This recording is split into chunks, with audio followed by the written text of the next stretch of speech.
प्रभु यीशु मसीह के नाम से आप सभी का बहुत बहुत स्वागत है इस 1 घंटे के बाइबल अध्ययन की वीडियो पर।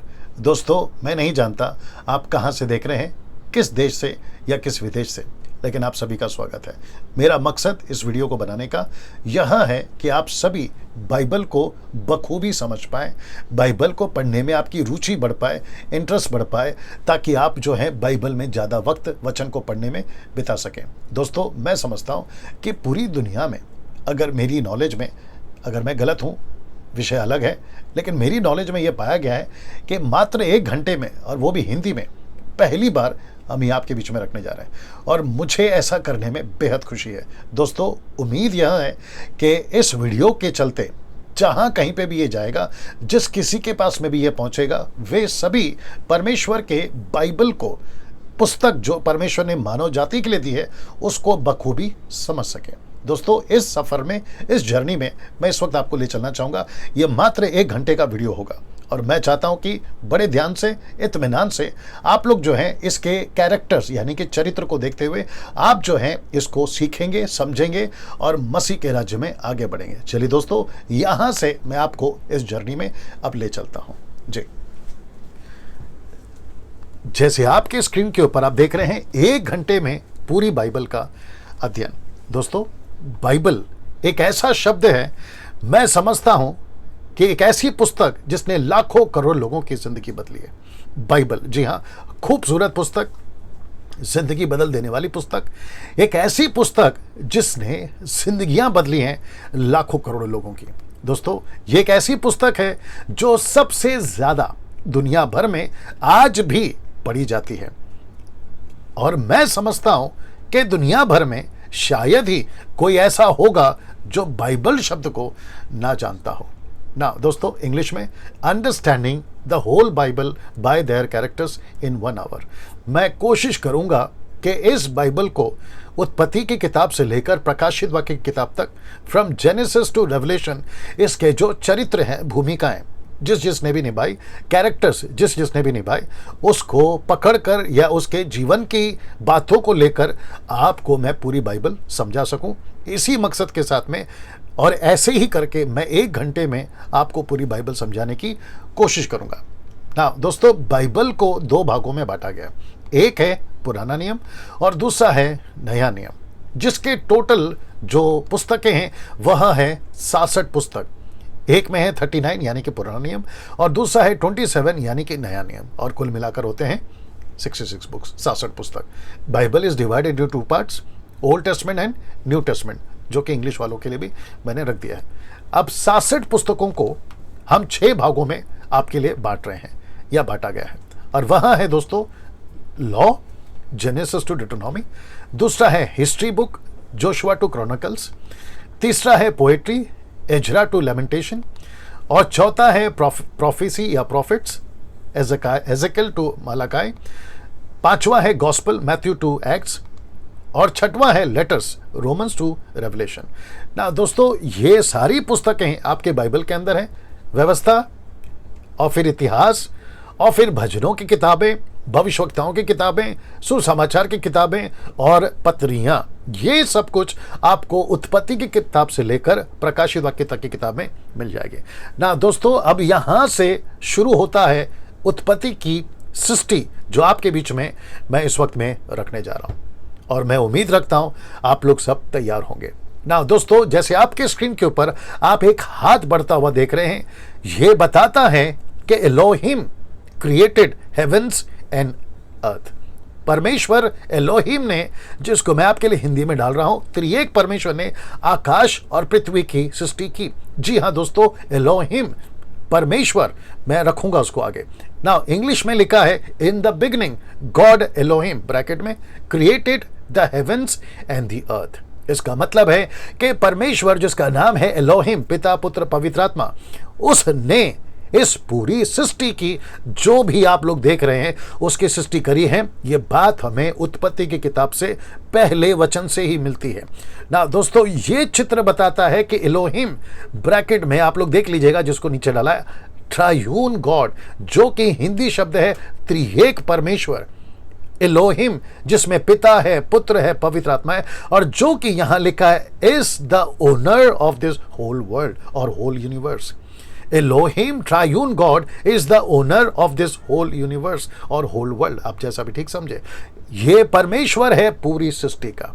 आप जिस किसी भी दुनिया में, आप जिस किसी भी देश में है, सच्चाई यह है कि परमेश्वर एलोहिम ट्रायून गॉड जो है वो इस सृष्टि का, इस यूनिवर्स का, इस वर्ल्ड का मालिक है, बॉस है, ओनर है।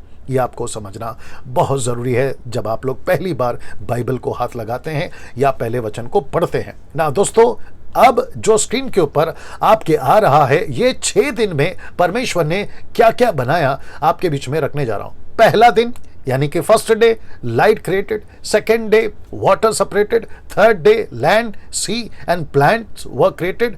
फिर चौथा दिन यानी कि fourth day sun, moon and star were created. Fifth day sea का मतलब है पानी के जितने मछलियां हैं। Fifth day sea and birds created. Sixth day animals and mankind were created. इसका मतलब है मानव जाति को परमेश्वर ने 6वें दिन में बनाया। जब वो जानवरों को, सारी रेंगने वाले जंतु को बना चुका, उसके बाद उसने जो है मानव जाति को बना। ये सब आपको पहले अध्याय में उत्पत्ति के मिल जाएगा ना। दोस्तों, परमेश्वर ने जब आदम को बनाया, हव्वा को बनाया, उत्पत्ति की किताब 1:27 कहता है, बड़े ध्यान से देखिएगा, तब परमेश्वर ने मनुष्य को अपने स्वरूप के अनुसार उत्पन्न किया। अपने ही स्वरूप के अनुसार परमेश्वर ने उसको उत्पन्न किया, नर और नारी करके उसने मनुष्यों की सृष्टि की। यह बात बताती है कि परमेश्वर ही है जिसने मानव जाति को बनाया, मनुष्य को बनाया, स्त्री को बनाया, जो कि कहता है नर और नारी को बनाया ना। दोस्तों, जब परमेश्वर आदम और हव्वा को बना चुका, तब परमेश्वर ने एक ऐसी वार्निंग या एक ऐसी हिदायत दी। और वो वार्निंग क्या थी इन सभी के लिए? बस एक वार्निंग के साथ बगीचे में रखा था। वार्निंग क्या थी आपके बीच में रखने जा रहा हूं। वार्निंग थी दोस्तों, ये पेड़ जिसका फल परमेश्वर ने आदम और हव्वा को खाने के लिए मना किया था। उत्पत्ति 2:17 कहता है, पर भले या बुरे के ज्ञान का जो वृक्ष, उसका फल तू कभी ना खाना, क्योंकि जिस दिन तू उसका फल खाए उसी दिन अवश्य मर जाएगा। दोस्तों, ये वार्निंग के साथ, इस हिदायत के साथ परमेश्वर ने आदम और हव्वा को अदन नाम वाटिका में रखा और परमेश्वर ने कहा कि तुम यहां फूलो, फलो, फैल जाओ। ये था प्लानिंग, ये थी परमेश्वर की योजना, ये था मानव जाति के लिए परमेश्वर ने जो बनाया, आदम और हव्वा जो हमारे पूर्वज हैं। जी दोस्तों, अब दिक्कत हो गई। दिक्कत क्या हो गई? आपके स्क्रीन के ऊपर आप देख सकते हैं 2 चित्र डाला है कि हव्वा को उस फल को खाने के लिए शैतान, लूसीफर, सांप, आप देख रहे हैं यहां पर, जिसको लाल अजगर भी कहा गया है और इंग्लिश ट्रांसलेशन कहता है द ड्रैगन, उसने हव्वा को बहका दिया।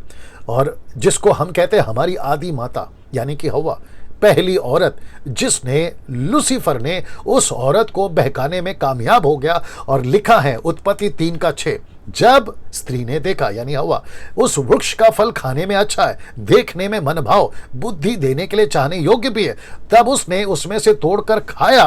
और लिखा है दोस्तों, अपने पति यानी कि आदम को भी दिया और उसने भी खाया। और दोस्तों, जैसे ही दोनों फल खा चुके, उनको एहसास हो गया कि वे बिना वस्त्र के हैं और वो जाकर जो है किसी पेड़ के पीछे छुप गए। जब परमेश्वर ने उनको, ये देख लीजिए, आवाज लगाई और परमेश्वर ने एक ही चीज पूछा। उत्पत्ति की किताब उसका 3:9 में, आदम तू कहां है? देख लीजिएगा, तब यहोवा परमेश्वर ने पुकार कर आदम से पूछा, तू कहां है? इसका मतलब ये नहीं था दोस्तों कि परमेश्वर की आंखें नहीं है कि वो देख नहीं सकता कि आदम कहां है। परमेश्वर जानता था, लेकिन परमेश्वर पूछ रहा है कि आदम, आत्मिक लेवल में या स्तर पर आज तू कहां है? कहां से गिर गया? क्या हो गया? तू वैसा नहीं दिख रहा है जैसा मैंने तुझे देखा था, तू वहां नहीं दिख रहा है जहां मैंने रखा था, तू कहीं तो छुप गया है, मतलब कुछ तो हो गया है। और उसने पूछा तू कहां है? और दोस्तों, जानते हो क्या हुआ? परमेश्वर को एक निर्णय लेना पड़ा।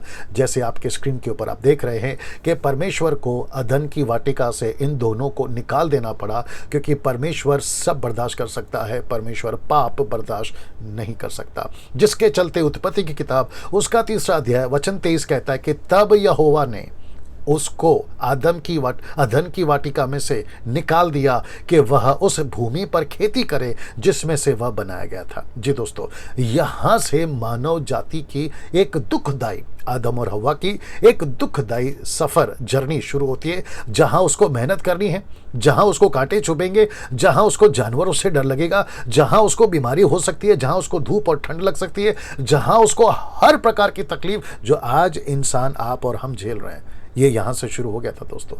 लेकिन कहानी आगे कैसे बढ़ी? इन दो बच्चों के द्वारा। जी दोस्तों, इन दो बच्चों के द्वारा। एक का नाम है कैन और दूसरे का नाम है हाबिल। एक था किसान और दूसरा था चरवा। जो चरवा था वो हाबिल था, जो किसान था वो कैन था। और आपको पता है, परमेश्वर ने चरवा यानी कि हाबिल, उसकी भेंट को स्वीकार किया, लेकिन कैन की भेंट को उसने स्वीकार नहीं किया। और जिसके चलते, जी दोस्तों, ये रहा कैन, जिसके चलते पहला कत्ल इस पृथ्वी पर हुआ, और वो भी उसके खुद के भाई का। और ये बात बताती है कि शैतान ने कैसे इंसान को मारने पे मजबूर कर दिया। और उसके चलते आज पूरी दुनिया में दोस्तों एक तरह का मनुष्य का कत्ल हो रहा है। मनुष्य ही बुराई कर रहा है। मनुष्य का कोई दुश्मन नहीं है, मनुष्य का दुश्मन मनुष्य खुद है। ये बात यहां से सीखने मिलती है। लेकिन दोस्तों, इसके बीच में एक अद्भुत और खूबसूरत घटना घटती है, और वह है इस व्यक्ति की, जो कि बाइबल के अंदर एक ऐसा कैरेक्टर जिसका नाम है हनोक, जो परमेश्वर के प्रेम में 300 वर्ष तक चला। जानना चाहोगे? इस व्यक्ति ने जब परमेश्वर के प्रेम को समझा, इसने जाना कि परमेश्वर कोई है जो दिखता तो नहीं है, उसकी मूर्ति तो नहीं है, लेकिन वो कहां है। और जब उसने जान लिया, ऐसा लिखा है कि 365 वर्ष की उम्र का ये हनोक 300 साल परमेश्वर के साथ चलता रहा, और एक दिन परमेश्वर ने उसको उठा लिया। और ये आज तक दोस्तों, जी आपने ठीक सुना, ये आज तक परमेश्वर के पास में है और परमेश्वर की उपस्थिति में है ना। दोस्तों, अब यहां से एक ऐसा क्या कहते हैं, मोड़ आता है, या पृथ्वी की एक ऐसी दुर्दशा होने जा रही है। जब आप लोग बाइबल को पढ़ोगे, आपको यह दृश्य दिखाई देगा जो आपके बीच में अभी आ रहा है, ये वाला। यहां क्या हुआ दोस्तों? उत्पत्ति 6:4 कहता है कि उन दिनों में पृथ्वी पर दानव रहते थे। क्योंकि परमेश्वर के पुत्रों ने मनुष्यों की पुत्रियों को जब देखा, आप स्क्रीन के ऊपर बिल्कुल साफ दे सकते हैं कि ये गिराए हुए स्वर्गदूत हैं, जिसको कहते हैं पतन किए हुए स्वर्गदूत, फॉलन एंजल्स। मनुष्य का रूप लेकर इन्होंने मनुष्य की बेटियों के साथ में विवाह किया, और जिसके चलते बाइबल कहती है कि उन दिनों में दानव, जाइंट्स, उन दिनों में पृथ्वी पर रहते थे। कुछ ऐसे जिनकी ताकत बेमिसाल, जिनकी कद या हाइट बेमिसाल, और जो मनुष्य से बिल्कुल अलग होते थे, और ऐसे पृथ्वी पे दानव रहते थे। और तब परमेश्वर ने यह निर्णय लिया उत्पत्ति के 6वें अध्याय में कि मैं पृथ्वी को नाश कर दूंगा। लेकिन दोस्तों, परमेश्वर की नजर एक ऐसे व्यक्ति पर पड़ी जिसका नाम है नूह। जी दोस्तों, इसके 3 बेटे थे, इसकी 3 बहू थी और इसकी एक पत्नी थी। ये टोटल मिलाकर 8 लोग थे। और परमेश्वर ने, जैसे आपके स्क्रीन पे आप देख रहे हैं, परमेश्वर ने कहा एक जहाज बना लकड़ी का। ना दोस्तों, आपको यकीन दिला दूं कि उन दिनों में साइंटिस्ट नहीं होते थे, या किसी प्रकार की पढ़ाई या स्टडी नहीं होती थी। इस व्यक्ति को बड़ा कठिन हो गया समझना कि लकड़ी का जहाज अगर मैं बना भी दूं तो वो पानी पे तैरेगा या डूबेगा।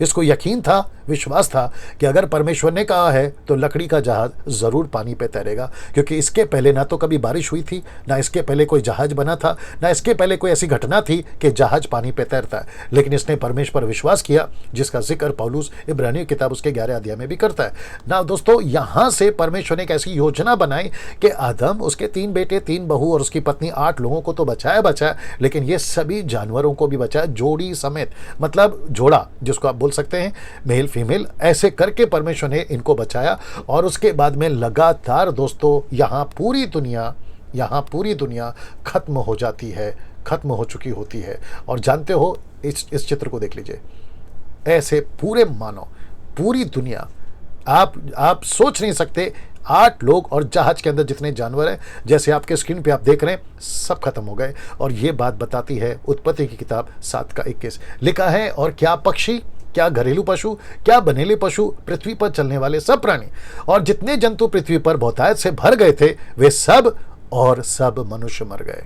आपने अपने स्क्रीन पर देखा। और ये मरे कैसे? लगातार 40 दिन और 40 रात लगातार बारिश होती रही, और जिसके चलते मानव जाति यहाँ पर सिर्फ 8 लोग छोड़कर बाकी मर गए ना। दोस्तों, अब यहाँ से आपके स्क्रीन के ऊपर 0 क्रिएशन डेट दिखता है और फिर उसके बाद में 1656 फ्लड्स एंड्स करके आप देखते हैं। तो इसका मतलब है कि पहली तारीख से लेकर 1656 56 जो भी आप बोलना चाहें, यहां तक जो है पूरी दुनिया पानी के द्वारा परमेश्वर ने समाप्त करी। अब यहां से एक नई जर्नी फिर से परमेश्वर शुरू करता है और वह चलता है यीशु के आने तक 4400 साल तक। मैं रिपीट करता हूं, 4400 साल तक, जिसको कहते हैं ओल्ड टेस्टमेंट। अब इसका इतिहास मैं आपके बीच में रखने जा रहा हूं। दोस्तों, ये वो परिवार था जो जहाज से बाहर निकला। आप देख सकते हैं जहाज, और यहां पे उन्होंने परमेश्वर को अर्पण दी, होम बलि दी, या जो भी आप कहना चाहे आराधना करी, और यहां से परमेश्वर ने इन 8 लोगों के द्वारा ही ये सारी दुनिया आज जो आप देख रहे हैं इनके द्वारा ही बनाए ना। दोस्तों, जब ये लोग पृथ्वी पर फिर से फैल रहे थे, एक घटना और घटी।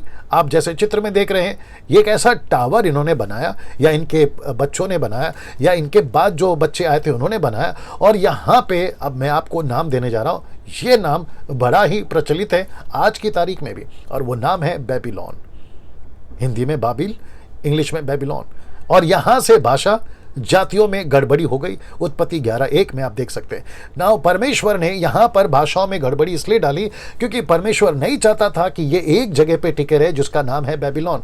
यहाँ पे कई वजह हैं इसकी फैलाने की, क्योंकि यहाँ मूर्ति पूजा, व्यभिचार सब कुछ शुरू हो गया था, और परमेश्वर चाहता था कि यहाँ से लोग फैल जाएं, और जिसके चलते जो है मानव जाति जो मकसद के साथ बनाया पूरी पृथ्वी पर परमेश्वर की ही महिमा हो, जिसके चलते परमेश्वर ने भाषा जातियों में गड़बड़ी करी। आज जितनी भी भाषाएं, 6000 से भी ज़्यादा जितनी भी जातियां हैं, कई हजारों में, ये सब यहाँ से स्प्लिट यानी कि यहाँ से फैलना हुआ है। ये सत्य है ना। दोस्तों, अब आपके सामने मैं एक ऐसे व्यक्ति का परिचय देने जा रहा हूं जो कि बहुत बहुत मायने रखता है। जी दोस्तों, इस व्यक्ति का नाम है अब्राहम। ये 75 साल की उम्र में परमेश्वर ने इसको बुलाहट दी। इंग्लिश में लिखा है called by God for new land and new nation.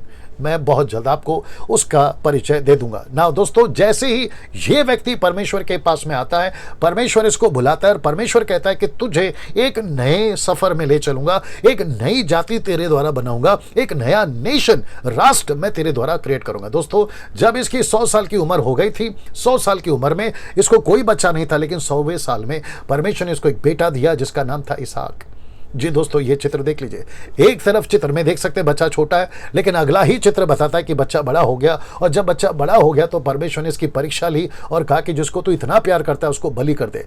आप जानना चाहोगे ऐसा क्यों? क्योंकि यहाँ पे ये चित्र बताता है कि परमेश्वर ने जैसे ही कत्ल करने गया उसको रोका, और ठीक उसके बगल में आप देख सकते हैं कि एक मेढ़ा है, और परमेश्वर चाहता था कि इसके द्वारा ये मैसेज जाए या संदेश जाए कि मनुष्य की बलि नहीं, परमेश्वर एक ऐसे मेमने की बलि, एक ऐसे बकरे की बलि, एक ऐसे जानवर की बलि, एक ऐसे मेढ़े की बलि जिसको यीशु को रिप्रेजेंट करता है, जो कि मानव जाति के लिए बलि होगा। ये मैसेज हमको यहाँ से मिलता है ना दोस्तों, क्योंकि अब यहाँ से एक राष्ट्र बनना है, एक नई जाति बनना है, और उसके चलते परमेश्वर ने इसहाक का जो है विवाह एक ऐसी महिला से करवाया जो आपके बीच में, जी ये वाली, जिसका नाम है इसहाक एक तरफ और रिबका एक तरफ, इंग्लिश में आइजक एंड रेबेका।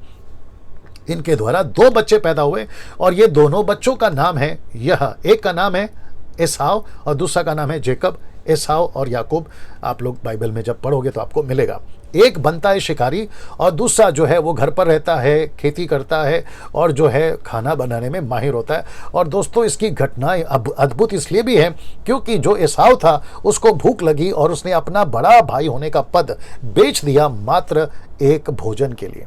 ये बताती है कि परमेश्वर के पद जो हमको मिला है उसको कभी भी हल्के में नहीं आंकना है, क्योंकि परमेश्वर ने इस व्यक्ति को जब दिया वो पद तो इस व्यक्ति ने उसको खाने के चक्कर में जो है खो दिया, और बाइबल कहती है पछताने के बाद भी इसको वो पद वापस नहीं मिला। दोस्तों, यहाँ से कहानी आगे बढ़ाऊंगा, क्योंकि याकूब जब भाग जाता है गलत तरीके से अपने भाई को धोखा देकर, तो यहाँ पर जब वो सो रहा होता है तो उसकी मुठभेड़ परमेश्वर से होती है। परमेश्वर उसको दर्शन देता है, याकूब को परमेश्वर कुछ बातें बताता है, जेकब कुछ बातें बताता है, और वो बातें यहाँ है कि याकूब, मैं तेरे द्वारा एक नई जाति, एक नया युग शुरू करूंगा। और परमेश्वर इसका नाम, याकूब का नाम का मतलब है चोर, परमेश्वर उसका नाम बदल कर इज़राइल रखता है, और परमेश्वर उसको 12 बच्चे देता है, 12 पुत्र उसको होते हैं, और जिसमें से जो नीचे बैठा आप देख रहे हैं जिसका हाथ वो याकूब है, और जो नीचे है वो जोसेफ है। हिंदी में यूसुफ, इंग्लिश में जोसेफ। ये व्यक्ति जब अपने भाइयों की जो अत्याचार का शिकार होता है, क्योंकि परमेश्वर इसको बता चुका होता है कि तू जो है सब भाइयों पे राज करेगा, इसको बेच दिया जाता है, इसको एक ऐसे महल में पहुंचा दिया जाता है जिसको कहते हैं पोतीपर, और ये रहा पोतीपर की पत्नी जो यूसुफ के साथ में गलत काम करना चाहती थी, लेकिन यूसुफ क्योंकि ईमानदार था, वो यहोवा का भय मानने वाला था, उसने इस बात को स्वीकार नहीं किया और वो वहां से भाग गया, वो जेल पहुंच गया। कई अत्याचार के बाद में परमेश्वर ने दर्शन के द्वारा उसको फिर से खड़ा करा और वो उस देश का, उस पूरे अकाल में जो अकाल पड़ा था, परमेश्वर ने उसको मंत्री बनाया, क्योंकि परमेश्वर ने इस यूसुफ के द्वारा, जोसेफ के द्वारा पूरी दुनिया को खाना खिलाया, अनाज दिया। और ये बात बताती है कि पृथ्वी पर परमेश्वर ही राज्य करता है। और ये वो जोसेफ था जिसके चलते परमेश्वर मिस्र में, इजिप्ट में एक नई युग को शुरू कर चुका था जिसका नाम था इज़राइल, जिसका नाम था इज़राइल। ये 430 साल तक इजिप्ट में थे, मिस्र में थे। और यहाँ पर दोस्तों एक ऐसी बात हो गई कि जो राजा उस वक्त में था, जो यूसुफ को और यूसुफ के परमेश्वर को नहीं जानता था, उन्होंने 430 साल की गुलामी इजरायलियों को दी, जहाँ लाखों लाखों लोग जो हैं गुलामी में थे। और तब दोस्तों एक ऐसे व्यक्ति की एंट्री होती है जिसका नाम है मोसेस या मूसा। जी दोस्तों, मोसेस या मूसा। इस व्यक्ति ने 6 लाख लोगों को छुड़ाया। इस व्यक्ति ने व्यवस्था यानी कि लॉ लाया। इस व्यक्ति ने 40 साल इजरायलियों की अगुवाई की। जानते हो, आप पहले ये चित्र देख लीजिए, ऊपर लिखा है from burning bush to Egypt. इस व्यक्ति ने, आप एक तरफ देख सकते हैं बर्निंग बुश है, दूसरी तरफ आप देख सकते हैं फिरौन का राजा है, जिसको हारून और मूसा ने ये एक चुनौती दी कि मेरे लोगों को जाने दे। और उसके चलते 10 विपत्ति यानी कि 10 बड़े चमत्कार परमेश्वर ने वहां पर करवाए। और इस व्यक्ति ने, जिसका नाम है मूसा, एक तरफ आप देख सकते हैं कि लाल समंदर को फाड़कर परमेश्वर इजरायलियों को उस पार पहुंचाता है, और दूसरा ही पल आप देख लोगे, स्लाइड देख लोगे, जहां परमेश्वर उस पार पहुंचने के बाद मिस्र की सारी सेना को लाल समंदर में डुबा देता है। कितना अद्भुत नज़ारा है दोस्तों। और क्या गजब की ये बाइबल पुस्तक है जो ऐसी सच्ची घटनाओं से और अद्भुत चमत्कार से भरी हुई है। मैं उम्मीद रखता हूँ, मैं तो बहुत संक्षेप में आपको बता रहा हूँ, लेकिन जैसे ही आप पढ़ते जाओगे इसकी पूरी गहराई में और पूरी डिटेल में आप पहुँच पाओगे। बड़ा मजा आएगा आप लोगों को जब आप बाइबल पढ़ोगे ना। दोस्तों, यहाँ से परमेश्वर ने मूसा को 10 आज्ञा दी। 6 लाख लोगों को 40 साल कैसे उसकी आराधना करनी है, कैसे उसकी सेवा करनी है, ये परमेश्वर ने तरीका बनाया था या दिया था, जिसको आप लोग अपने स्क्रीन पर देख रहे हैं और जिसको कहते हैं इंग्लिश में टैबरनेकल और हिंदी में तंबू। परमेश्वर बताता था वक्त वक्त पर कैसे तुम्हें काम करना है। और परमेश्वर ये इसलिए करवाता था क्योंकि परमेश्वर ने कह दिया था कि मुझे छोड़ पृथ्वी पर किसी को ईश्वर नहीं मानना, किसी मूर्ति की आराधना नहीं करना, किसी को देवता नहीं बुलाना। यहाँ परमेश्वर ने साफ हिदायत दे दी थी। लेकिन उसके चलते ये हुआ दोस्तों कि पहली पीढ़ी ईमानदार नहीं रही, और जिसके चलते इजरायली यानी कि नेशन ऑफ द इजराइल ये जो है गुलामी में चली गई। और कई लोगों को जो है उन लोगों ने इनके ऊपर अत्याचार करा। तब परमेश्वर एक और कैरेक्टर को भेजता है, उसका नाम है जोशुआ, यहोशू। जी हाँ, आपके चित्र पर देख लीजिए। ये वो व्यक्ति था जो मूसा का टहलुआ था, मूसा के साथ में रहता था। इसने परमेश्वर की ताकत को समझ लिया था, इसलिए परमेश्वर ने इस व्यक्ति का अभिषेक किया कि ये अगला लीडर बने। और इसने क्या किया दोस्तों, आपके स्क्रीन के ऊपर आ रहा है, इसने वॉल ऑफ जेरिको को नीचे गिराया मात्र एक बड़ी आवाज देकर, जिसको आप वर्शिप बोल लीजिए, जिसको आप परमेश्वर की आराधना बोल लीजिए, आप जैसा बोलना चाहें। और दूसरी तरफ क्रॉसिंग द जॉर्डन, मतलब यरदन नदी पार करना। अब यहाँ से दोस्तों परमेश्वर ने अद्भुत तरीके से इनको जो है चलाना शुरू किया।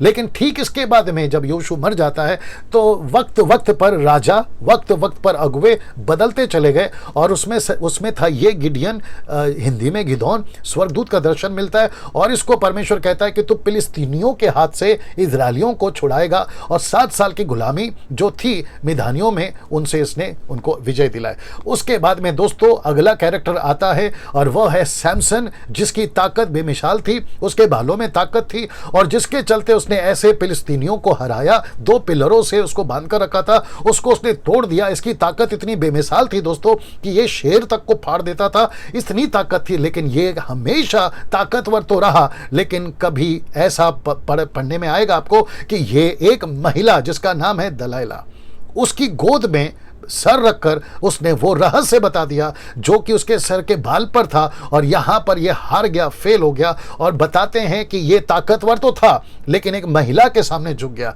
इसकी ताकत बेमिसाल थी, कईयों को मार सकता था, लेकिन ये खुद से कभी नहीं लड़ पाया, और जिसके चलते ये यहां पर ये हार गया और इसकी मृत्यु हो गई इसी फिलिस्तीन के महल को गिराने में।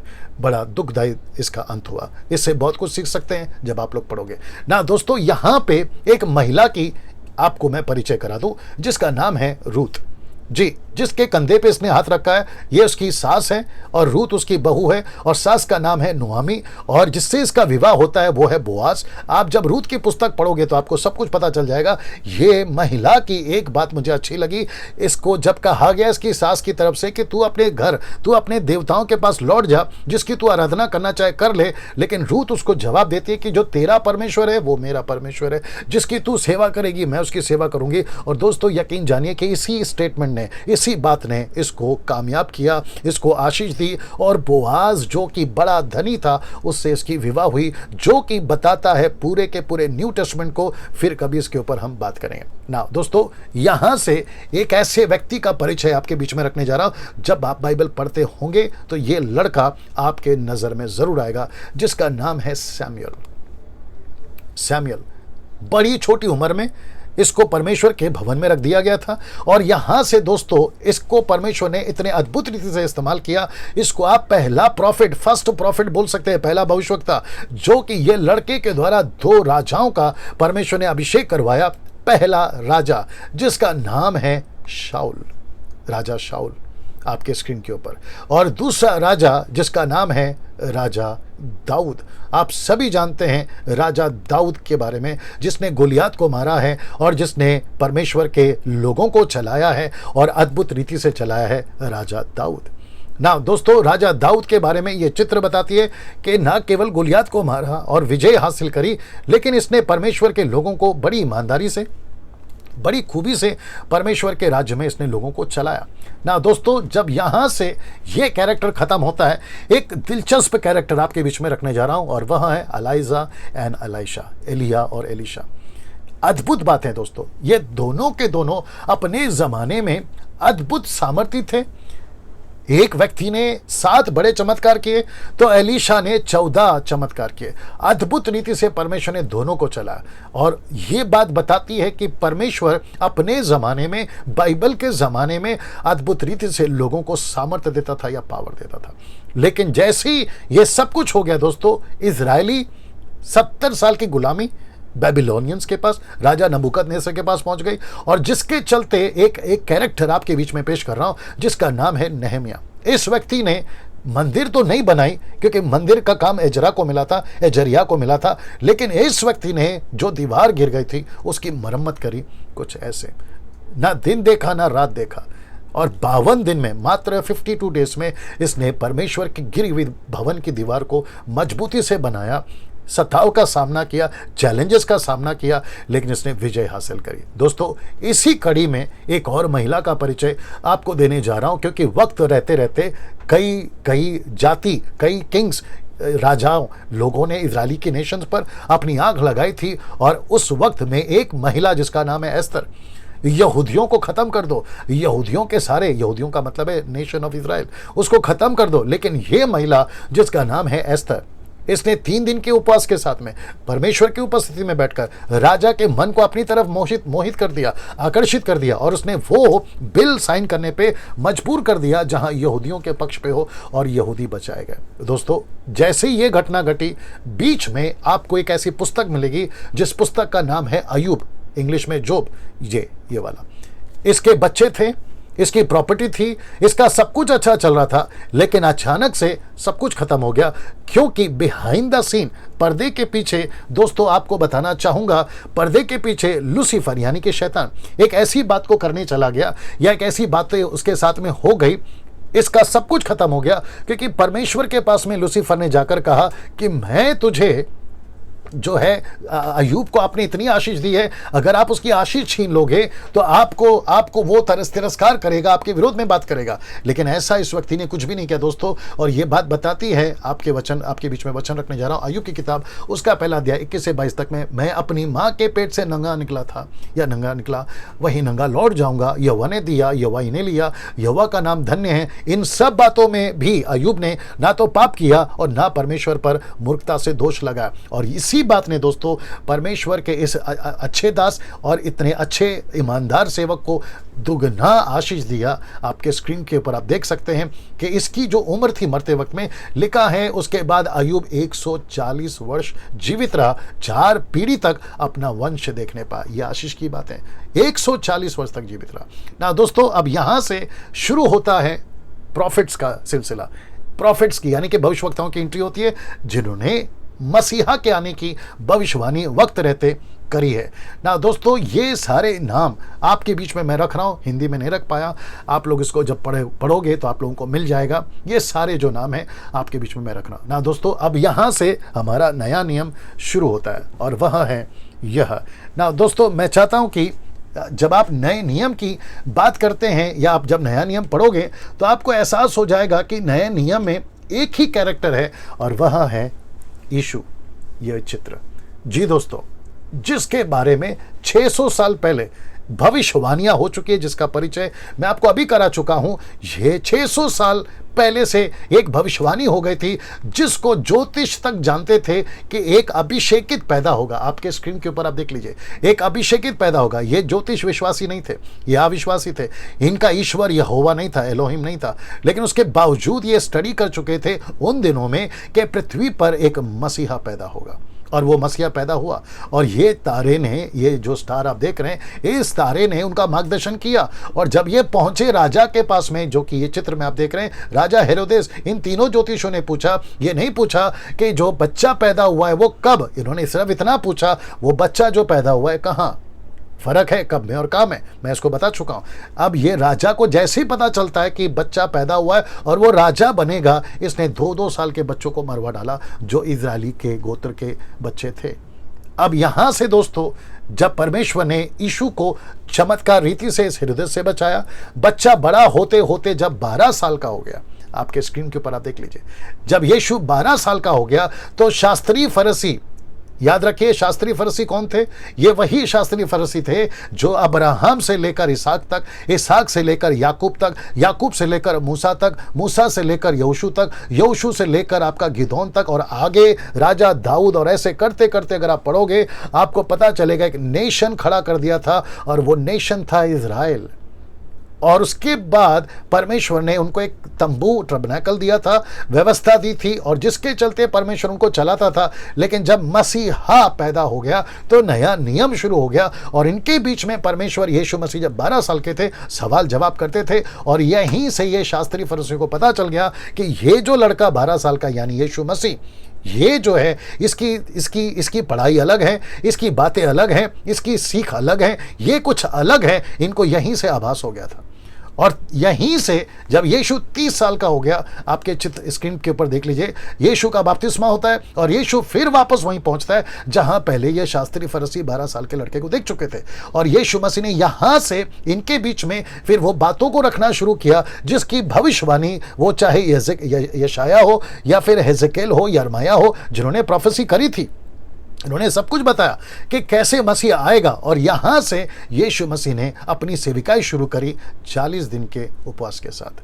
आपके स्क्रीन के ऊपर देख लीजिए, यहां से यीशु मसीह ने जब 40 दिन का उपवास खत्म किया, जिसकी परीक्षा शैतान ने भी ली, यीशु मसीह को परखा, पवित्र आत्मा साथ में थे, यीशु मसीह कामयाब निकला, सफल निकला, क्योंकि वचन उनके साथ था। और बाइबल कहती है कि यीशु मसीह 100% अगर परमेश्वर था तो 100% मनुष्य भी था। और उसी के चलते वो यहाँ विजय हुआ। और यहाँ से दोस्तों एक अद्भुत जर्नी में अब आपको लेकर चलना चाहूँगा। और मैं यकीन जानता हूँ कि ओल्ड टेस्टमेंट जितना इंटरेस्टिंग अभी तक आपको लगा, उससे डबल इंटरेस्टिंग अब आपको जो है न्यू टेस्टमेंट लगेगा। यहाँ से यीशु सेविकाई को शुरू करते हैं। मत्ती का 9:35 में लिखा है, यीशु सब नगरों गाँव में फिरता रहा, उनकी सभाओं में उपदेश करता, राज्य का सुसमाचार प्रचार करता, हर प्रकार की बीमारी दुर्बलता को दूर करता रहा। यीशु 3 चीज कर रहे थे दोस्तों। एक था वो उपदेश दे रहे थे, यानी कि टीचिंग। दूसरा था वो प्रचार कर रहे थे यानी कि अन्य जातियों के लिए। और तीसरा वो चमत्कार कर रहे थे बीमारों के लिए। चमत्कार, मिरेकल्स साबित कर रहे थे कि यीशु की टीचिंग खरी थी और यीशु का प्रचार खरा था। इस बात को साबित करते यीशु के चमत्कार में मैं कुछ फोटोज या चित्र आपको दिखाऊंगा। हालांकि बहुत चमत्कार हैं, एक एक नहीं बता सकते हैं क्योंकि खुद बाइबल भी नहीं बताती। जितने मेजर मिरेकल्स करे यीशु ने वो आपके बीच में रखने जा रहा हूं। और ये बात साबित कर देगी अगर यीशु तब कर सकता था, यीशु अब भी कर सकता है और यीशु आगे भी कर सकता है। दोस्तों, पहला चमत्कार यीशु मसीह का, ये पानी से दाखरस, यानी कि यीशु का पहला चमत्कार पानी से दाखरस को बनाना, अद्भुत चमत्कार। ये बात बताती है आपका जीवन अगर फीका है, परमेश्वर उसको कैसा कलरफुल बना सकता है, रंगीन बना सकता है। रंगीन से मतलब है आपके जीवन में आशीषें ला सकता है। ये बात बताती है। इस व्यक्ति को देख लीजिए, ये अंधा था, ये आंखें नहीं थी, और जब परमेश्वर ने हाथ रखा इसकी आंखें खुल गई। ये बात साबित करता है कि परमेश्वर आपको वो सारी चीजें जो नामुमकिन है, असंभव है, चीजें नहीं देख सकते, परमेश्वर वो चाहे शारीरिक हो या आत्मिक हो दिखा सकता है। किसी का विधवा का बेटा मर गया था, यीशु मसीह वहां पहुंचते हैं और विधवा के बेटे को जिंदा करते हैं। एक याईर की बेटी थी 12 साल की, यीशु मसीह ने उसको जिंदा करा। जब यीशु के चेले जो बाद में उसके पीछे चले, उनको जब मछली नहीं मिल रही थी पूरी रात, यीशु मसीह उनके बीच में पहुंचते हैं, अद्भुत चमत्कार करते हैं। और यह बात बताती है कि जहां सब कुछ खत्म हो जाता है, जब यीशु आ जाता है तो सब कुछ शुरू हो जाता है। जहां सब कुछ नहीं दिखता या खत्म हो गया है, यीशु कहता है मैं यहां से शुरू करूंगा। एक औरत थी दोस्तों 12 साल की, उसको लहू बहने का रोग था। जब उसने यीशु के मात्र दामन को छुआ, उसका जो है बीमारी चला गया। डॉक्टरों की इलाज के बावजूद भी वो जो ठीक नहीं हो पा रही थी, यीशु के दामन को छूती है, जैसे स्क्रीन पे देख रहे हैं, उसकी बीमारी चली जाती है। और ये बताती है कि यीशु के हाथ में तो सामर्थ है ही, लेकिन यीशु के कपड़े में, यीशु के वचन में कितनी सामर्थ है, ये बात बताती है। एक लड़का था दोस्तों, एक दोस्त था उसका यीशु का, जिसका नाम था लाजर। उसकी 2 बहनें थी, मार्था और मरियम, जैसे चित्र में देख रहे हैं। उसको मरे 4 दिन हो गए थे, और आपको पता है यीशु मसीह ने उस लड़के को जिंदा किया, जैसे आप स्क्रीन के ऊपर देख रहे हैं। और यह बात बताती है कि यीशु की ताकत कितनी है, यीशु की सामर्थ कितनी है। वो चाहे 4 दिन का मुर्दा भी क्यों ना हो या 8 दिन का मुर्दा, अगर यीशु आवाज लगाएगा कि लाजर बाहर निकल, तो उसको निकलना होगा, क्योंकि यीशु की आवाज में सामर्थ है। दोस्तों, एक जगह पर ऐसी घटना घटी जहां 3 दिन तक लगातार लोग वचन सुन रहे थे, लेकिन उनके पास में खाना नहीं था। यीशु ने 5 रोटी और 2 मछली से 5000 की भीड़ को खिलाया। यह बात बताती है कि जब सब कुछ खत्म होता है, जहां कोई रास्ता नहीं निकलता, यीशु मसीह वहां रास्ता निकालता है। दोस्तों, ये घटना जो चित्र आप देख रहे हैं, एक व्यक्ति जिसको पैरालाइज था या अपंग था, 4 लोगों ने उसको नीचे उतारा घर के छत को तोड़कर, और यीशु मसीह उसको तुरंत चंगाई देता है। दोस्तों, इसके बाद एक चित्र आपके बीच में रखूंगा, ये वाला, जो कि एक व्यक्ति के अंदर 6000 दुष्ट आत्मा थी।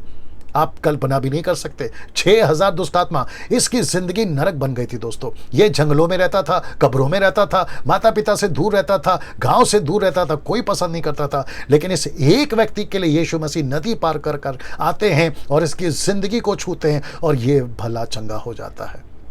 ये बात बताती है कि यीशु मसीह एक व्यक्ति की भी प्रार्थना सुन सकता है, एक व्यक्ति के लिए भी कहीं पे भी जा सकता है, एक व्यक्ति के लिए भी परमेश्वर कुछ भी कर सकता है। ये बात बताती है। दोस्तों, ठीक वैसा ही 38 साल से एक व्यक्ति कहीं पर पड़ा हुआ था, जिसको बेतसैदा कहते हैं, चल नहीं सकता था। चमत्कार चारों तरफ हो रहे थे, लेकिन इसके नजर में और इसके जीवन में कोई चमत्कार नहीं हो रहा था। चारों तरफ खुशियां थी, लेकिन इसके जीवन में कोई खुशियां नहीं थी। लेकिन ठीक यीशु मसीह वहीं पहुंचता है और इस व्यक्ति को हाथ पकड़कर उठाता है, और ये 38 साल का व्यक्ति भला चंगा हो जाता है। ये बात बताती है, जब कोई आपको नहीं पूछेगा तब यीशु आपको पूछेगा, जब आपकी कोई चिंता नहीं करेगा तब यीशु आपकी चिंता करेगा। दोस्तों, ऐसी ही घटना में एक और घटना घटी। एक तरफ फोटो है जो आप देख सकते हैं कि तूफान को थमा रहा है, और दूसरी तरफ आप देख सकते हैं उसी तूफान पर यीशु चलकर आ रहा है। आपकी जिंदगी में कौन से तूफान उठे हैं, यीशु थमा सकता है। आपकी जिंदगी में कौन से तूफान पे आप चल रहे हैं, जो आप कहते हैं कि मैं डूब रहा हूं, यीशु आ जाएगा उसी तूफान में चलकर आपका हाथ पकड़कर आपको बचाने के लिए। दोस्तों, ऐसी ही घटना जब हो रही थी, जब ये सब कुछ चल रहा था, जब ये सब कुछ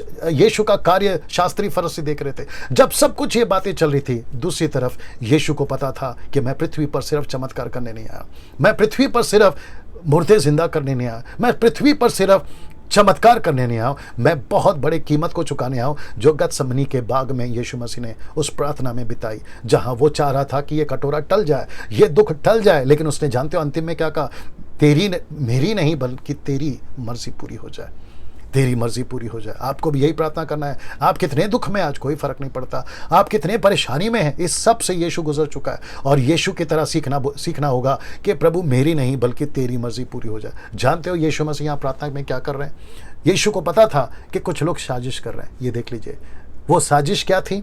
यीशु को मार देने की। ये शास्त्री फरीसी जो 12 साल के लड़के को यानी यीशु को पसंद नहीं करते थे, ये वहीं से समझ गए थे कि ये मसीहा कुछ तो अलग करने आया है, कुछ ऐसा इतिहास घटाने आया है जो हमें पसंद नहीं है, जो मूसा की व्यवस्था 4000 साल से हम लेकर चल रहे, या जो भी सदियों से हम लेकर चल रहे, ये व्यक्ति उसके खिलाफ क्यों बात कर रहा है? क्योंकि यीशु मसीह को भेजा ही गया था कि व्यवस्था को निकालकर, ओल्ड टेस्टमेंट को निकालकर न्यू टेस्टमेंट को लाना और एक ऐसे युग को शुरू करना जो आज तक चल रही है, जो कि न्यू टेस्टमेंट है, जिसको कहते हैं नई वाचा का जीवन। या फिर परमेश्वर हमें बताना चाह रहा है कि इसी तरीके से जो है अब युग चलेगा। लेकिन इनको पसंद नहीं था दोस्तों, जो ये शास्त्री फरीसी आपको चारों तरफ दिख रहे हैं यीशु के। इन्होंने योजना बनाई, ये चले गए कई राजाओं के पास यीशु की शिकायत लेकर, और वहां पर उन्होंने कहा कि हम यीशु को पकड़ना चाहते हैं, उसको हम मार डालना चाहते हैं। जानते हो यीशु को किसने मरवाया? यीशु को किसने पकड़वाया? इस व्यक्ति ने, जिसका नाम है यहूदा इस्करियोत। और आपको पता है इस व्यक्ति को किसने इस्तेमाल किया? जी दोस्तों, लूका की किताब उसका 23 का 3 से 6 लिखा है कि शैतान यहूदा में समाया, जो इस्करियोती कहलाता, 12 चेलों में गिना जाता। उसने जाकर महायाजकों को और पहरुओं के सरदारों के साथ बातचीत की, उसको क्रूस पर किस प्रकार उनके हाथ पकड़वाए। वे आनंदित हुए, उसे रुपए देने का वचन दिया, उसने मान लिया और अवसर ढूंढने लगे कि बिना उपद्रव के उसके हाथ कैसे पकड़वा दे। तो इस व्यक्ति ने दोस्तों 30 चांदी के लालच के सिक्के में आकर यीशु को पकड़वाने की योजना बना दी। दोस्तों अब ये जो चित्र आप देख रहे हैं, जहां यीशु को एक कटघरे में खड़ा कर दिया और चारों तरफ पिलातुस, हेरोदेस, हन्ना महायाजक, कैफा महायाजक और कई शास्त्री फरीसियों ने ना जाने कितने इल्जाम यीशु पर लगाए, जिसको एलिगेशन इंग्लिश में कहते हैं, कई इल्जाम लगाए। लेकिन यीशु मसीह को एक भी जज या एक भी राजा किसी प्रकार का कोई दोष नहीं दे पाया। पिलातुस हो, हेरोदेस हो, हन्ना महायाजक हो, कैफा हो, किसी ने भी कोई दोष नहीं पाया। लेकिन पब्लिक को पैसे देकर, लोगों को, चोर उचक्कों को पैसे देकर या उनको भड़काकर यीशु को सूली चढ़ाओ, यीशु को सूली चढ़ाओ, ऐसी क्या कहते हैं, धोखेबाजी के साथ में यीशु को पकड़वा दिया गया। यीशु को पकड़वा दिया गया। ये वही शास्त्री फरीसी हैं जिन्होंने मसीहा को नहीं समझा। मसीहा इनके लिए आया था, इसलिए तो लिखा है ना कि मैं अपने घर में आया लेकिन मुझे अपनों ने नहीं पहचाना। यूहन्ना कहता है कि जगत में ज्योति आए, लेकिन जगत ने ज्योति को नहीं बल्कि अंधकार को ज्यादा पसंद किया। पहला यूहन्ना 1 से 4 तक अगर आप पढ़ोगे, ये बात बताती है कि कितना क्रूर अंधकार का ये दुनिया है। दोस्तों उसी दुनिया में आज भी हम जीवित हैं, तो हमें कितना सतर्क होना चाहिए, जिसकी मैं बार बार बातें कर चुका हूं। यहां यीशु पकड़वाया जाता है दोस्तों, चित्र देखिए, बेरहमी से मारा जाता है, जिसकी भविष्यवाणी यशाया 53 अध्याय कर चुका है कि जैसे ऊन कतरने वाला खामोश रहता है, चुप रहता है, वैसा यीशु मसीह वहां देख लीजिएगा बिल्कुल चुप था। उसने दुख सहा, उसने कोड़े खाए, बेदर्दी से उसको मारा गया। आप चित्र देख लीजिएगा दोस्तों, उसको क्रूस कंधे पे डालकर उसको पूरे गली में घुमाया गया। ये यातना उसने क्यों सही, ऐसा दर्द उसने क्यों सहा, आप जरा देख लीजिएगा।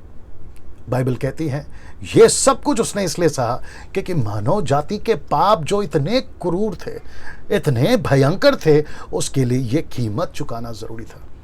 दोस्तों ये बात को समझिए, यीशु के साथ ये सब इसलिए हो रहा है क्योंकि ये सब आपकी और मेरे साथ होने वाला था।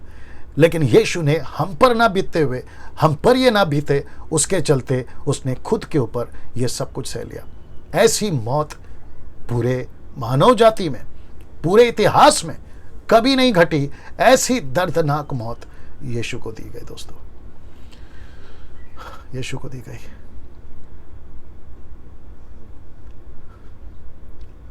आप सोच नहीं सकते, ऐसी दर्द, ऐसी मौत यीशु को दी गई। किसी व्यक्ति को मानव इतिहास में कभी नहीं मारा गया, ऐसी मौत यीशु को दी गई। यह चित्र देखिए दोस्तों, यह चित्र देखिए। और फिर उसके बाद में यीशु को सूली पर चढ़ा दिया गया, और जिसके चलते यीशु मसीह इस क्रूस पर मानव जाति के लिए मर गया, 2 डाकुओं के बीच में। और बाइबल ये भी बताती है कि ये यहां तक चुप नहीं रहे, एक बर्छा लेकर यीशु के पसली पर भेदा गया, और जो कि बताता है कि लहू और पानी एक साथ निकला। यह बात बताती है कि आखिरी कतरा यीशु का शरीर पर नहीं बचा था, और जो आखिरी कतरा बचा था उसके हार्ट पर, दिल में, वो तक बह गया। और ये बात बताती है कि यीशु मसीह ने एक कतरा भी अपने शरीर पे नहीं रखा, बेरहमी से उसको मार दिया गया। जानते हो यीशु ने क्या कहा मरते मरते? जो मुझे और आपको हिला देगा, ऐसी क्रूर सजा देने वालों को और ऐसी दुनिया को जहां पर उन्होंने क्या नहीं किया था, चमत्कार, मुर्दे जिंदा करना, अंधों को जिलाना, कोढ़ियों को शुद्ध करना, ऐसे दुनिया को उन्होंने क्या कहा पता है? देखिए लूका 23:34, लूक 23:34 लिखा है कि तब यीशु ने कहा, हे पिता इन्हें क्षमा कर, क्योंकि ये नहीं जानते कि ये क्या कर रहे हैं। लूका 23:46, 23:46 क्या कहता है पता है? यीशु ने बड़े शब्द से पुकार कर कहा, हे पिता मैं अपनी आत्मा तेरे हाथों में सौंपता हूं। यह कहकर उसने प्राण त्याग दिए। कुछ लोग कहते हैं कि यीशु मसीह को क्यों मारा गया? यीशु अगर परमेश्वर था तो क्यों मर गया? अगर यीशु मसीह सच्चा था तो क्यों मर गया? इतना ताकतवर था तो क्यों मर गया? अब कैसे बताएं दोस्तों कि वो यीशु मसीह खुद के लिए नहीं मरा, वो मानव जाति के लिए मरा, वो पूरी दुनिया के लिए मरा। इसलिए तो लिखा है, इसीलिए तो हम उसका प्रचार करते हैं। और यही वजह है दोस्तों, आज मैं भी आपके बीच में ये 1 घंटे का वीडियो बना रहा हूं, जो कि बताता है कि कैसे यीशु मसीह ने मानव जाति के लिए दुख उठाया और वो बलिदान हो गया। लेकिन दोस्तों यहां समाप्त नहीं हुआ। एक ऐसी अद्भुत बात हो गई, एक ऐसी घटना घट गई जो शास्त्री फरीसी कभी नहीं सोच पाएंगे, मानव जाति कभी नहीं सोच पाएगा। Something happened on the 3rd day. तीसरे दिन कुछ तो हो गया। जानते हो क्या हो गया? यीशु मसीह मुर्दों में से जी उठा। यीशु मसीह कब्र को चीरता फाड़ता हुआ जी उठा। और इसलिए आपके स्क्रीन के ऊपर देख लीजिए, यीशु जी उठा। जानते हो यीशु जी उठा कितने उन्होंने देखा? 1 कुरिन्थियों 15:5 और 8 में देख लीजिए, लिखा है कि कैफा यानी कि पतरस 12 को दिखाई दिया, कैफा को दिखाई दिया, 500 से अधिक भाइयों को एक साथ दिखाई दिया, जिनमें से बहुतेरे अब तक वर्तमान है, यानी कि जब पौलुस लिख रहा था, पर कितने सो गए। फिर याकूब को दिखाई दिया। तब सब प्रेरितों के बाद लिखता है, पौलुस कहता है सबके बाद मुझको भी दिखाई दिया, जो मानो अधूरे अधूरे दिनों का जन्मा हूं। ऐसी घटना घटी मानव जाति में, जिसका प्रचार आज आप और हम कर रहे हैं दोस्तों। और मैं आपके बीच में रख दूं कि यीशु मसीह ने अपने 12, 120, 3000, 5000 चेलों को साफ हिदायत दी। और लिखा है कि यीशु बात करने के बाद बादलों पर उठा लिए गए। और जब वो बादलों पर उठा लिए गए तो 2 पुरुष नीचे आए। क्यों? एक स्पष्ट संदेश देने के लिए कि जैसे वो गया है वैसे ही वो एक दिन नीचे आएगा। लेकिन तुम्हारा काम क्या है? 120 जब इकट्ठा थे दोस्तों, पवित्र आत्मा उनके बीच में उतरता है। 120 को पवित्र आत्मा सामर्थ से भरता है। पतरस उसमें से एक था जो 3000 को प्रचार करता है। 3000 का उद्धार होता है। और वो 3000 गली गली, शहर शहर, आज पूरी दुनिया में, जिसका जिक्र मैंने करा कि लाखों करोड़ों की जिंदगियां बदल रही है, उस बाइबल से, उसी वचन से, जिसका अभी मैं आपको वीडियो बनाकर बता रहा हूं।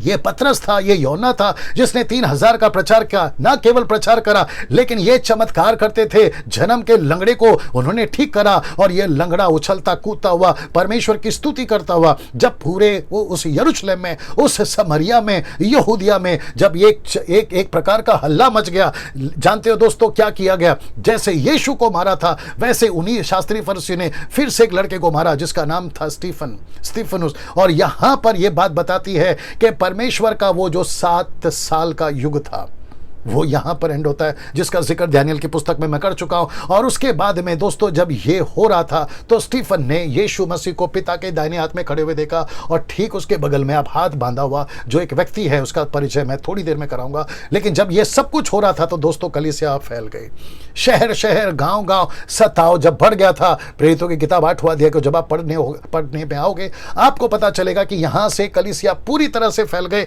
दुनिया के कोने कोने में चले गई। और पहली सदी के 52वें साल में थोमा भारत पहुंचा था इसी सुसमाचार को लेकर, और उसने यह प्रचार किया था। और उसी के चलते कैरेक्टर मुझे मिला जिसका नाम था फिलिपुस, और उसने खोजा, यानी कि जो यूनुक था उसका उद्धार कराता है, उसको बपतिस्मा देता है। फिर उसके बाद में दोस्तों ये कैरेक्टर आता है जिसका नाम है पौलुस का जीवन परिवर्तन।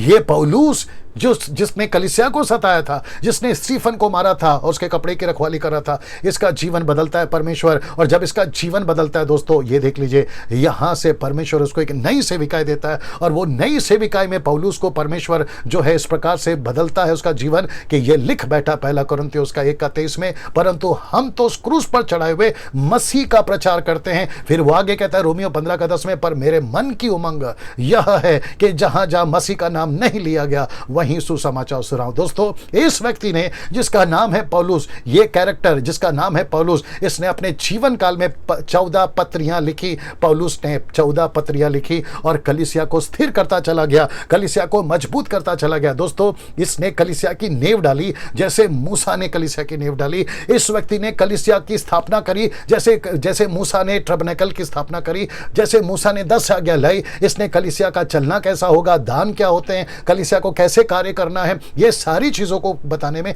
परमेश्वर ने इस व्यक्ति की सहायता करी ना। दोस्तों, जब ये सब कुछ हो रहा था पहली सदी के 96 AD में, एक व्यक्ति जिसका नाम था यूहन्ना, जॉन, उस व्यक्ति को परमेश्वर एक दर्शन देता है। ये आखिरी कैरेक्टर है मेरे 1 घंटे के बाइबल का, जिसका नाम है यूहन्ना। आप देख लीजिएगा, इसको परमेश्वर एक अद्भुत योजना के साथ पाथमोस नाम टापू में भेजता है, जहां पर इसको सताव, दुख, क्लेश के साथ में गुजरना होता है।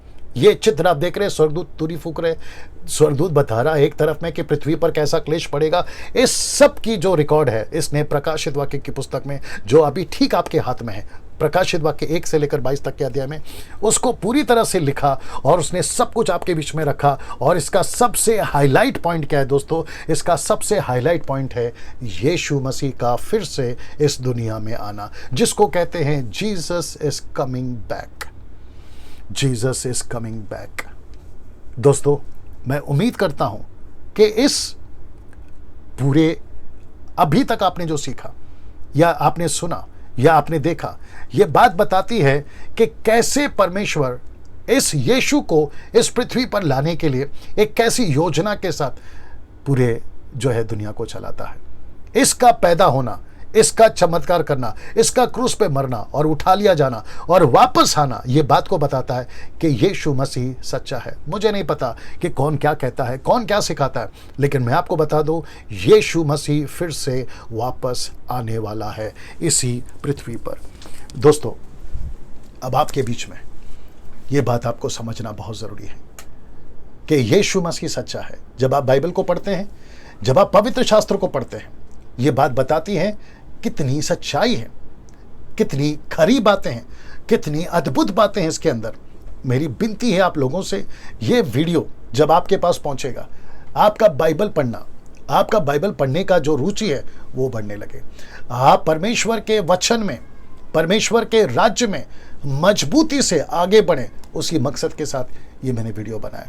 दोस्तों, मेरी आपसे विनती है, नम्र विनती है, आप जो पुराने लोग भी हैं, मैं उनसे भी कहना चाहूँगा, आपका बाइबल पढ़ने का इंटरेस्ट अगर ख़त्म हो गया, ये वीडियो आपको फिर से जगाए और आपको बाइबल पढ़ने पे मजबूर करे। जो यूथ है, लड़का लड़की, वे आपको जब ये वीडियो पहुंचता है, आप जब इस वीडियो को देख रहे होंगे, मेरी आप लोगों से रिक्वेस्ट है, ये वीडियो आपको फिर से बाइबल पढ़ने में मजबूर करे। क्या अद्भुत घटनाएं, क्या अद्भुत बातें, कहाँ पाएंगे इसके अलावा? इस बाइबल के अलावा और कहाँ पाएंगे? कोई ऐसी पुस्तक नहीं है जिसमें हम इन बातों को पा सकते, कोई पुस्तक नहीं है। आप खंगाल कर देख लीजिए, आप जांच कर देख लीजिए, आपको कहीं ऐसी बातें नहीं मिली। कितनी सच्चाई है, कितनी वास्तविकता है। क्या ऐसी पुस्तक को आप अपने अलमारी में बंद रखोगे?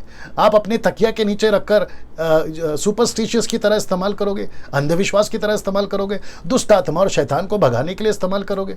शैतान और दुष्ट आत्मा नहीं भागते, जब वचन आपके अंदर आता है तब वो भागते हैं। यह आपको समझना होगा। मैं उन सेवकों को, अगर वो देख रहे ये वीडियो आप तक पहुंची है, सर, मैं आपको कहना चाहूँगा, परमेश्वर के वचन को ऐसे सिखाओ जैसे सिखाना उचित है। पहला पत्रस 4:11, जिसका मैं जिक्र कर चुका हूँ। परमेश्वर चाहता है कि इन आखिरी के दिनों में मनुष्य न्यूज़पेपर पढ़े या ना पढ़े, व्हाट्सएप पर मैसेज पढ़े या ना पढ़े, फेसबुक पर किसी का कमेंट्स पढ़े या ना पढ़े, यूट्यूब पर किसी और की बातों को देखे या ना देखे, लेकिन परमेश्वर चाहता है कि इन आखिरी के दिनों में हम परमेश्वर के वचन को पढ़ें, हम परमेश्वर के वचन को ज़्यादा तवज्जो दें, हम ज़्यादा परमेश्वर के वचन पर मनन करें, इन्फेसाइज करें, जिसके चलते जो है पूरी दुनिया बचाई जा सके। इतिहास गवाह है दोस्तों, मैं जो कि पहले बता चुका हूँ, बड़े बड़े धनवान, बड़े बड़े राजा इस पुस्तक को पढ़ने के चलते बच गए हैं, बदले गए, उनका जीवन बदला गया है। पौलुस का जिक्र मैंने अभी किया, कैसे परमेश्वर ने उसका जीवन को बदला इसी वचन के चलते, जो आज हमारे पास में। एक आखिरी बात बताकर मैं यहाँ पर समाप्ति पे जाना चाहूँगा। जानते हो आखिरी बात क्या है? ये वही बाइबल है जिसको लोगों ने चाहा कि ये प्रिंट ना हो, लेकिन आप जानते हैं सबसे पहले प्रिंटिंग मशीन अगर बनी थी, जब बनी थी, माफ़ करें, तो पहली किताब जो छपी थी वो ये बाइबल थी। Can you believe this? क्या अद्भुत है।